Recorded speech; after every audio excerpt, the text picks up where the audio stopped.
नमस्कार किसान भाइयों, मैं हूं जय और आप देख रहे हैं एग्रोटॉक 2.0।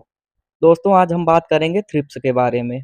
आज हम बताएंगे आपको थ्रिप्स होता क्या है, इसको कैसे पहचाना जाता है, इसकी पहचान क्या है, थ्रिप्स के जीवन चक्र के बारे में, थ्रिप्स के आक्रमण से होने वाले नुकसान और इसको नियंत्रित करने के लिए क्या करना चाहिए, और थ्रिप्स के नियंत्रण के लिए कौन सी दवाओं या स्प्रे का प्रयोग करना चाहिए, किस रसायन का स्प्रे करना चाहिए। इस बारे में हम आज आपको बताएंगे विस्तार पूर्वक। तो दोस्तों, थ्रिप्स एक कीटों का छोटा गण है। ये कोमल शरीरधारी होते हैं और सूक्ष्म आकार के, लगभग 0.5 mm से 1 mm के अधिकांशतः होते हैं। अधिकतर जो हमारे देश में पाए जाते हैं ये इसी आकार के होते हैं, तथा बड़े शिकारी थ्रिप्स जो होते हैं उनका आकार 14 mm तक हो सकता है। इनकी प्रमुख विशेषता है दोस्तों, इनके पंखों का झालरदार होना। इनकी 6000 से ज़्यादा प्रजातियां हैं, पर हमारे देश में ब्लैक थ्रिप्स और येलो थ्रिप्स ही अधिकांशतः दिखते हैं। इनकी पहचान करने के कई तरीके हैं। जैसे आप पौधे की कोमल पत्तियों को वाइट पेपर पर झटक कर देख सकते हैं कि पेपर में कितने थ्रिप्स हैं और कौन सा थ्रिप्स है, ब्लैक थ्रिप्स है या येलो थ्रिप्स है। कई लोग इसको लेंस से भी देखते हैं, और कुछ लोग खेत में लगाए हुए येलो स्टिकी पैड को देखकर जानते हैं कि कौन सा थ्रिप्स है। और जो माहिर लोग होते हैं, जिनके पास खेती का तजुर्बा है, वो लोग पौधे को देखकर पहचान लेते हैं। आइए बताते हैं कैसे। तो थ्रिप्स केवल पौधों के कोमल भाग पर ही आक्रमण करता है, तथा ये पत्तियों का रस चूसता है, जिसके कारण पत्तियों के ऊपरी किनारों पर चांदी जैसे सफेद धब्बों या छोटी रेखाओं के रूप में ये दिखाई देता है। इसका आक्रमण जब होता है तो उससे होने वाला ये नुकसान दिखाई देता है, तथा पत्तियां ऊपर की तरफ सिकुड़कर दोने के आकार की हो जाती हैं और किनारों पर काली पड़ जाती हैं। पौधे बौने हो जाते हैं, पत्तियां सिकुड़कर गिरने लगती हैं, तथा फल विकृत पपड़ीदार या दागदार हो जाता है। दोस्तों, अगर पत्तियां ऊपर की तरफ सिकुड़ती हैं तो थ्रिप्स का अटैक है, और अगर पत्तियां नीचे की तरफ सिकुड़ती हैं तो रेड माइट का अटैक होता है।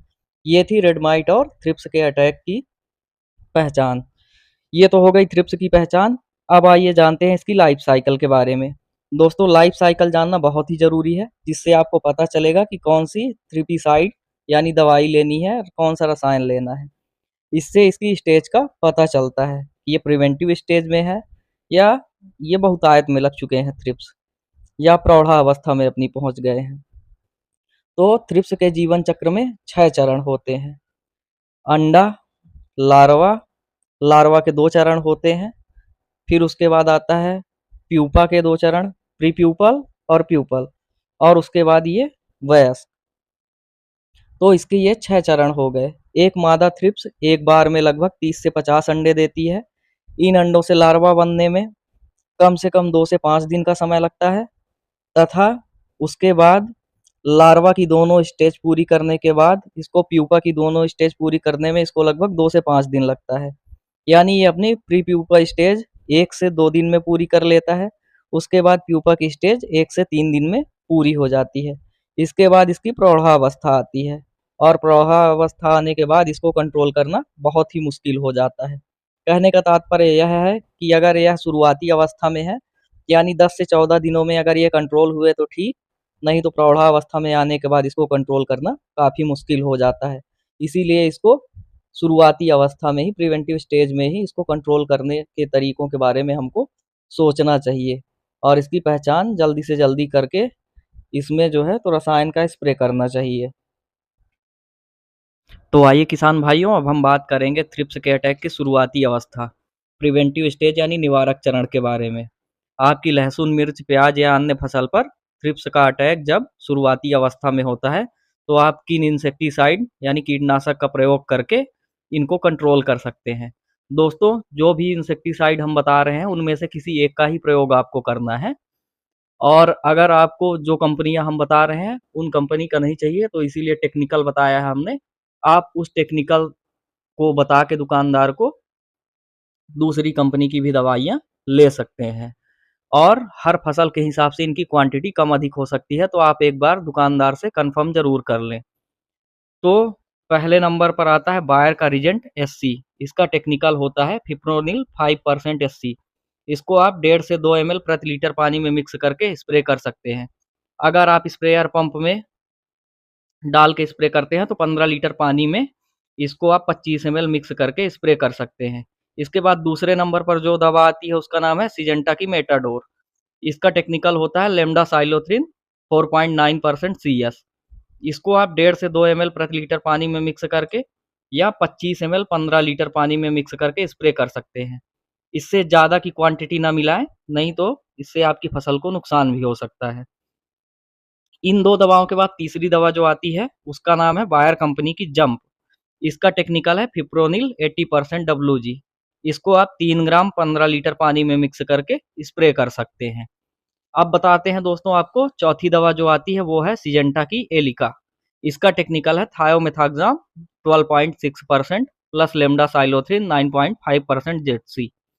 इसको आप कपास में 80 ml प्रति एकड़ के हिसाब से, चाय, मिर्च तथा मूंगफली में 60 ml पर एकड़ के हिसाब से और टमाटर, सोयाबीन तथा मक्का में 50 ml प्रति एकड़ के हिसाब से स्प्रे कर सकते हैं। और अगर आप लीटर के हिसाब से स्प्रे करते हैं तो 0.5 ml प्रति लीटर की दर से आप स्प्रे कर सकते हैं। और अगर वाटर स्प्रेयर पंप का यूज करते हैं आप तो 8 ml पर टंकी के हिसाब से आप स्प्रे कर सकते हैं। दोस्तों ये जो सारी दवाएं हमने बताई हैं ये शुरुआती अवस्था के लिए हैं। आप इनमें से किसी एक दवा या एक टेक्निकल का प्रयोग करके इसको आप थ्रिप्स को कंट्रोल कर सकते हैं। और एक महत्वपूर्ण बात आपको हम बता दें दोस्तों, जब भी आप इन दवाओं का स्प्रे करें तो इतना ज़रूर ध्यान में रखें कि आपकी खेत में या फसलों की जड़ों के पास नमी ज़रूर बनी रहे, पर्याप्त मात्रा में नमी रहे, तभी आप स्प्रे करें। दोस्तों अपने खेत में येलो ट्रैप ज़रूर लगाएं। 1 एकड़ के हिसाब से 15 से 18 येलो ट्रैप काफ़ी है।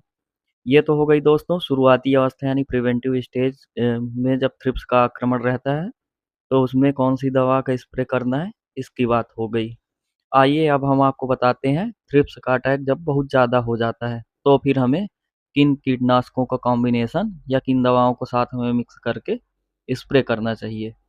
तो दोस्तों हम आपको थ्रिप्स कंट्रोल करने के लिए 4 सबसे पावरफुल कॉम्बिनेशन बता रहे हैं। इनमें से किसी एक कॉम्बिनेशन का ही प्रयोग करना है आपको।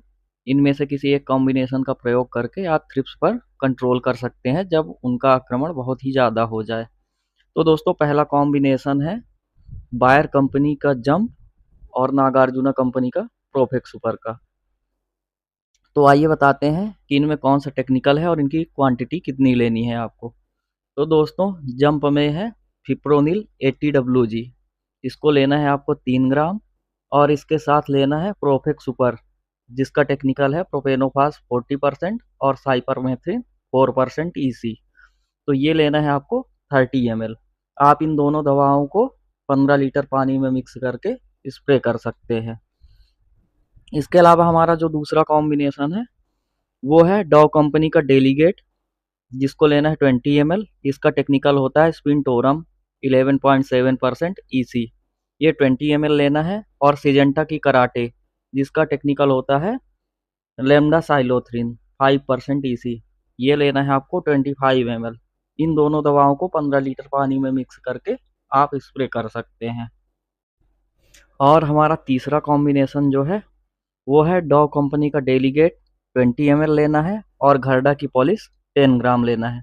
दोस्तों डेलीगेट का कॉम्बिनेशन टेक्निकल तो आपको पता ही है, घरडा का बता देते हैं। घरडा के पॉलिश का फिप्रोनिल 40% प्लस इमिडाक्लोप्रिड का 40% WG होता है टेक्निकल। तो आपको डेलीगेट लेना है 20 ml और पॉलिश लेना है 10 ग्राम। इसको 15 लीटर पानी में मिक्स करके आप स्प्रे कर सकते हैं। दोस्तों हमारा जो चौथा और सबसे पावरफुल कॉम्बिनेशन है वो है जंप। बायर का जंप लेना है 3 ग्राम और डेलीगेट लेना है 20 ml।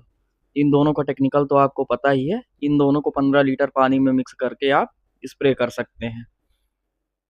तो दोस्तों ये जो कॉम्बिनेशन हमने बताया है इनमें से किसी एक कॉम्बिनेशन का ही आप प्रयोग करें, इससे थ्रिप्स काफ़ी कंट्रोल हो जाएंगे।